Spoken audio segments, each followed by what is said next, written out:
What's up everybody, you ever bite into a juicy tomato from the grocery store and think, man, I wish I'd grown this? Well, with hydroponics you totally can, and you don't even need soil. That's right, it's like magic but with more science. Hydroponic farming is like giving your plants a direct line to all the good stuff they need to grow big and delicious. In this video, we're gonna break down everything about hydroponics, from what it is to how to do it. I'm talking simpler than your little brother trying to sneak extra cookies simple. By the end of this video, you'll be a hydroponics hero, or at least you'll be able to impress your friends with your knowledge of pH levels and stuff. Stay tuned until the end for pro tips on how to avoid looking like a total noob and actually succeed with your hydroponic garden. Alright, so first things first, what exactly is hydroponics? Imagine this, you've got your plant, but instead of sticking it in dirt like your grandma used to, you're basically giving it a luxurious bath in a nutrient-rich solution. It's like a spa day for your veggies. This special solution is like a super smoothie packed with all the essential vitamins and minerals your plants need to thrive. And the best part? Since the plants are getting their food directly from the water, they don't have to waste energy growing those long boring roots to search for nutrients in the soil. This means they can focus all their energy on what really matters, growing big, delicious fruits and veggies. We're talking up to 50% faster than traditional soil-based farming. Plus, since you're not dealing with soil, you can say bye-bye to a whole bunch of pests and diseases that love to hang out in the dirt. And get this, hydroponics uses up to 90% less water than traditional farming. It's like the ultimate water-saving hack for your garden. This is especially huge if you live in a place where water is scarce, or if you're just super eco-conscious, which you should be because, you know, saving the planet and all. And here's a fun fact that'll make you sound super smart at parties. Did you know that NASA uses hydroponics to grow food in space? That's right, astronauts are munching on space-grown lettuce and tomatoes thanks to this awesome technology. So, if it's good enough for astronauts, it's definitely good enough for us Earthlings, right? Okay, so, you're probably thinking, Mark, this hydroponics thing sounds complicated, but chill out, my friend, it's way easier than building a potato cannon. There are a bunch of different hydroponic systems out there, but for beginners, I always recommend starting with something simple and foolproof. First up, we've got deep water culture, or DWC for short. This is like the hello world of hydroponics, super easy to set up and maintain. You basically just suspend your plants in a container filled with nutrient solution, with their roots dangling down into the good stuff. An air pump provides oxygen to the roots, so they don't drown. It's perfect for growing leafy greens like lettuce, spinach, and herbs. Next we've got the nutrient film technique, or NFT. This one's perfect if you're short on space, like if you're growing in an apartment or something. In an NFT system, the plants sit in a channel, and a thin film of nutrient solution constantly flows over their roots. It's super efficient and works great for smaller plants like strawberries, herbs, and leafy greens. And finally, for all you off-grid folks or those who just want to keep things extra simple, there's the Kratky method. This one's about as low maintenance as it gets. You basically just put your plants in a container with a reservoir of nutrient solution, and that's it. No pumps, no electricity, just pure hydroponic magic.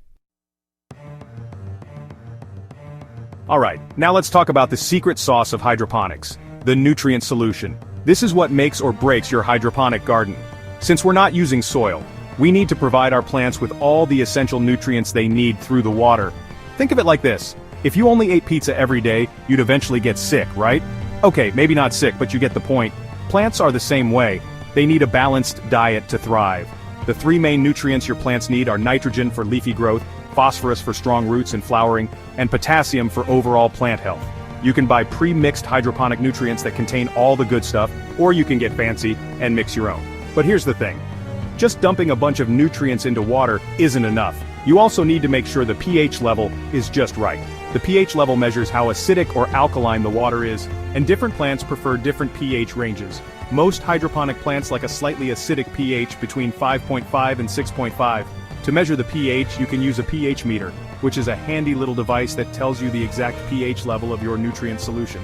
You can then adjust the pH up or down using pH adjusters, which are like little bottles of magic that make your water more acidic or alkaline. Trust me, getting the pH right is crucial for healthy plant growth. Chapter 4. Hydroponic Fails. Don't be Guy. Even with the best intentions, sometimes things can go wrong in the world of hydroponics. But don't worry, I'm here to make sure you don't become a cautionary tale on a hydroponics forum. One of the biggest mistakes people make is not changing the nutrient solution regularly. Over time, the plants use up the nutrients in the water, and the pH level can fluctuate. It's like forgetting to change the water in your fish tank. Things can get nasty pretty quickly. Speaking of nasty, another common mistake is ignoring the pH and EC levels. EC stands for electrical conductivity, which is a fancy way of saying how much stuff is dissolved in the water. If the EC is too high, it can cause nutrient burn, which is like a sunburn for your plants. Not good! And then there's the classic mistake of overcrowding your plants. Just like us humans, plants need their personal space too. If you cram too many plants into a small space, they'll start competing for light, nutrients, and airflow, which can lead to stunted growth and diseases. Finally, if you're growing indoors, you absolutely need to provide your plants with the right lighting. Plants need different wavelengths of light than we do, so your regular household light bulbs won't cut it. Invest in some full-spectrum LED grow lights, which mimic the spectrum of sunlight and will make your plants super happy. Chapter 5. From kitchen counter to full-scale farm hydroponics for everyone. One of the coolest things about hydroponics is that it's super scalable. Whether you want to grow a few herbs on your kitchen counter or start a massive commercial farm, there's a hydroponic system out there for you. For home growers, there are tons of compact and affordable hydroponic systems available online and at garden centers. These systems are perfect for growing fresh herbs, lettuce, tomatoes, and even strawberries right in your own home, no matter how much space you have. But hydroponics isn't just for hobbyists. It's also becoming increasingly popular for commercial food production. Large-scale hydroponic farms are popping up all over the world, using advanced techniques like aeroponics and vertical farming to grow massive amounts of food in a fraction of the space required by traditional farming. In fact, many grocery stores now sell hydroponically grown produce because it's often fresher, tastier, and more sustainable than conventionally grown produce. So the next time you're at the grocery store, keep an eye out for hydroponic options. Chapter 6. Pick your green team best plants for hydroponic newbies. Alright, now for the fun part, choosing what to grow.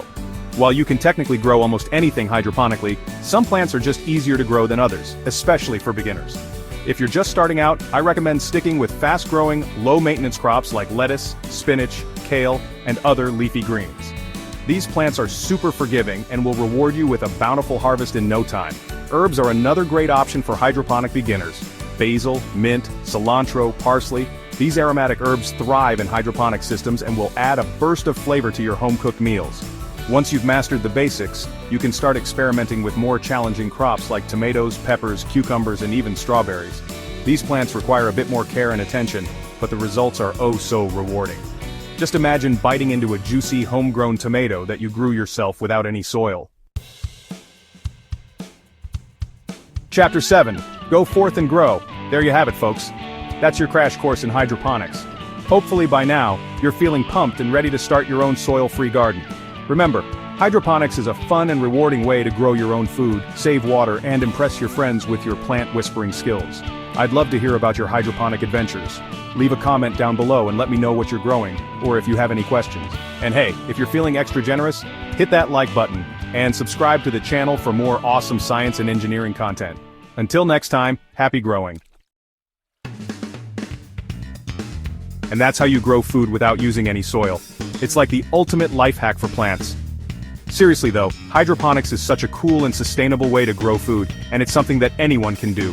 Whether you've got a backyard, a balcony, or just a sunny windowsill, you can create your own little hydroponic oasis. So what are you waiting for? Grab some seeds, build a system, and start growing.